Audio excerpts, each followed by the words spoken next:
first trip outside of the US without my parents. When I got to Ireland, we were waiting for our baggage, and waiting for our baggage, and waiting for our baggage, and it never came around. We eventually got through to a United service desk, and they were like, okay, well, you know, the baggage number on the lost bag is blah, blah, blah, blah, blah. And Stacy, my friend who was traveling with me, was like, no, that's the number for my bag. Apparently, the check-in clerk had gotten the bag tags switched. They were looking for Stacy's bag. The bag still didn't show up, and we got a hold of an Aer Lingus clerk. She physically walked down to the United desk in Chicago O'Hare, said, that's my client's bag, grabbed it, put it on the next plane to Dublin, and then it got there about halfway through the third day. I saw the cab driver get out of the car and unload my bag, and we went running out of the room, and we beat the cab driver to the front desk. And I hugged my bag because I missed it.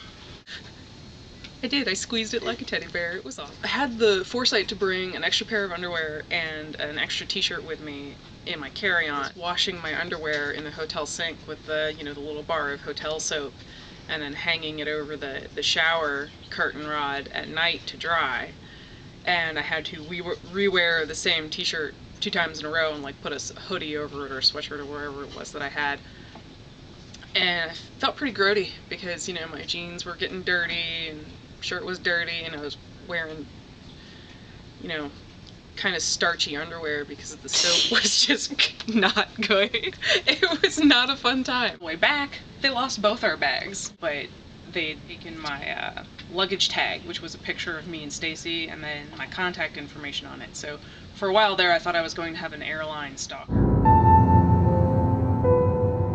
I went to Korea in 2008, and in Korea they have these small cans of coffee. There may be about 8 ounces of coffee, little teeny cans of coffee, 8 cans, 6 cans to bring home with me back to the States as souvenirs. And it was wrapped up as a 6-pack in my suitcase. And when I went through the airport, I believe that the Korean security team had scanned my suitcase and x-rayed it, and they must have thought that it was a bomb. So they called me into an interrogation room and they said, Mr. Lopez, we need you to open your suitcase. I was on the floor, and I pulled this bag out, and everything was packed real tight in the suitcase. And when I pulled it out, the cans, they scattered all over the floor. And when the Korean security guys, they saw what I had in there, they laughed at me. I thought they were neat, but clearly they looked like a bomb when they were all packed together. So really, I was like this close to being yanked aside as an airplane bomber, and all it was cans of soda.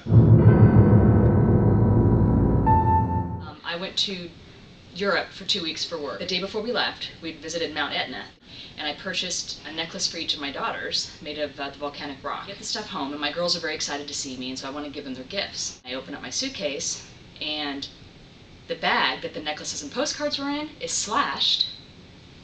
Postcards are there, no necklaces. Security has every right to go through my baggage. I have no problem with that. But to take something out and not put it back in, that is a violation. I mean, it's that. I do know it was in Sicily because there was a tag that they had broken the locks in Sicily to get into the bag. There are 2 girls in Italy right now who have nice little necklaces. What I would do differently is put it in my carry-on.